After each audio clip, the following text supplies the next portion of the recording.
Hello friends, welcome to NJCF.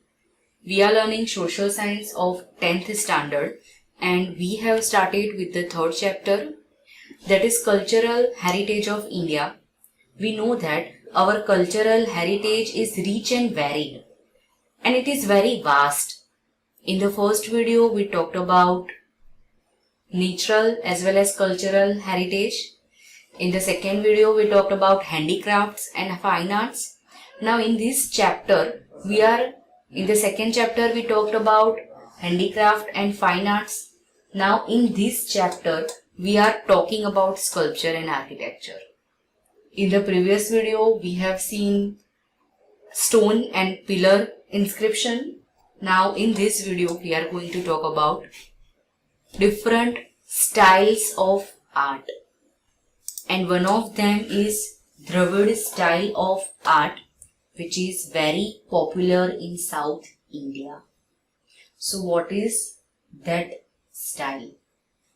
Many Buddhist stupas were built in the regions near Krishna and Godavari river during the period of Satvahan kings.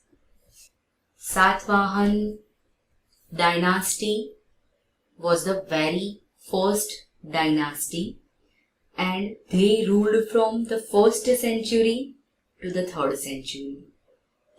Simuka was the founder of Satvahan dynasty and the most powerful rulers of this dynasty was Gautamiputra Satkarni. This dynasty made different Buddhist stupas near Krishna and Godavari river and they were of Dravid style. Now, what do you mean by Dravid style? They were of semicircle, oval and bell-shaped. Stupa in Nagarjuna Konda and Amravati are the best specimen of Dravid style of art. So here you can see Nagarjuna Konda and Amravati Stupa. Here you can see one semicircle. So stupa are semicircle, oval or bell shaped. That is one of the feature of Dravid style of art.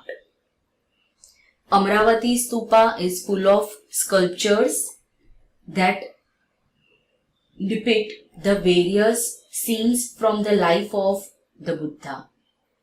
Even Nagarjuna Konda Stupa contains Buddhist monuments and also the earliest Brahmanical brick temples. So when we talk about Dravid style, Dravid temple is enclosed within a compound wall. The front wall has an entrance gateway and it is known as Gopuram.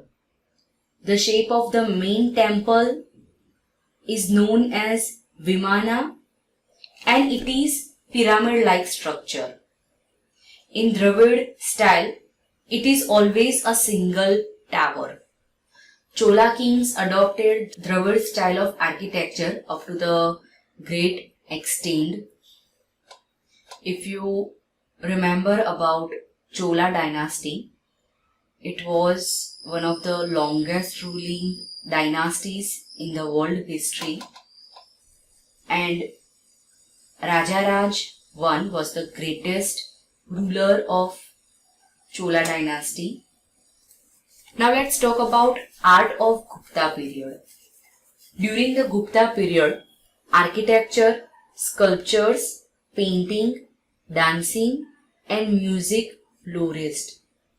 So this period is known as Golden Age of India because Guptas developed every field: architecture, sculpture, painting, dancing, music, etc. Parvati temple at Jabalpur, Bhumara Shiva temple, Iran's Narsi temple, Gop Mandir at Jamnagar, stupas, chaityas, mutts, viharas, Flags and pillars are the unique examples of Gupta art. That's why Gupta period is known as the golden period of art, because they flourished each and everything. Buddha statue at Sarnath, statue of Lord Vishnu at Mathura, statue of Mahavir Swami, caves of Udaigiri and statue of Vishnu in the form of Varaha are the best specimens of sculpture of Gupta period. Here you can see Parvati temple at Jabalpur, Bhumara Shiva temple, Narsimha temple and Gop Mandir at Jamnagar. These are some unique examples of art during Gupta period.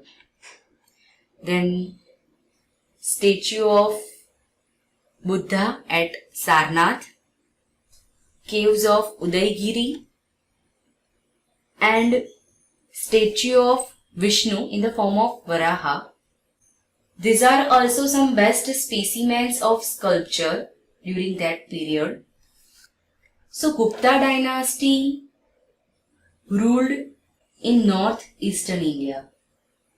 They ruled from 4th century to 6th century, and as I said, they achieved many things in the field of art, science, literature. The prosperity under the Guptas initiated a period of splendid accomplishments in art and science. So they do many achievement. They obtained many achievement in various fields. That's why it is known as the golden period of India. Now let's talk about cave architecture. Cave architecture is considered as a man-made place of beauty.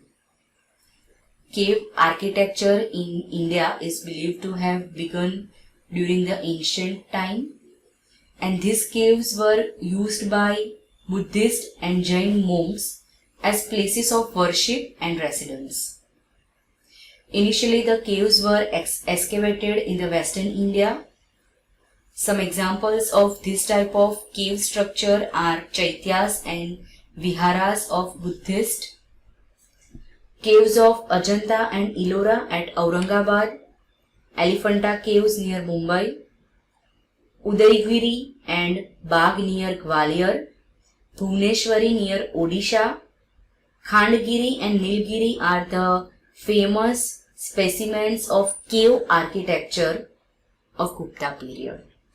Here again you can see the achievement of Guptas. Khambalida in Gujarat, Dhank, 3 caves at Junagadh, Talaja, Sana, etc. caves are also found. The cave inscriptions of Ashoka have been carved on the walls of 3 caves of Barbar mountain, 60 km away from Gaya. This describes works of charity done by Ashoka. Even caves of Assam and Darjeeling, Sudama cave of Bihar and cave of Sita are the well-known cave architecture. So here you can see some famous caves. Ajanta Ellora are world's famous cave. Ellora caves are the marvels of Indian rock-cut architecture, and it is one of the largest monastery temple caves featuring Hindu, Jain and Buddhist monuments together in a single complex. Even Elephanta cave is a rich heritage for the tourist, and the Elephanta caves is also the site of annual Elephanta festival, which is conducted by the Maharashtra government in every February. Elephanta caves contain rock-cut sculptures that show synchronization of Hindu and Buddhist idea and iconography. Then twin hills of Khangiri and Udaigiri are also rock-cut caves that were built for Jain monks during the 1st and the 2nd century. This cave also features the lithic record of 13 years of Kalinga king. You will learn detailed information about Ajanta and Ellora cave in the 6th chapter. Now in the next video we will talk about caves of Gujarat.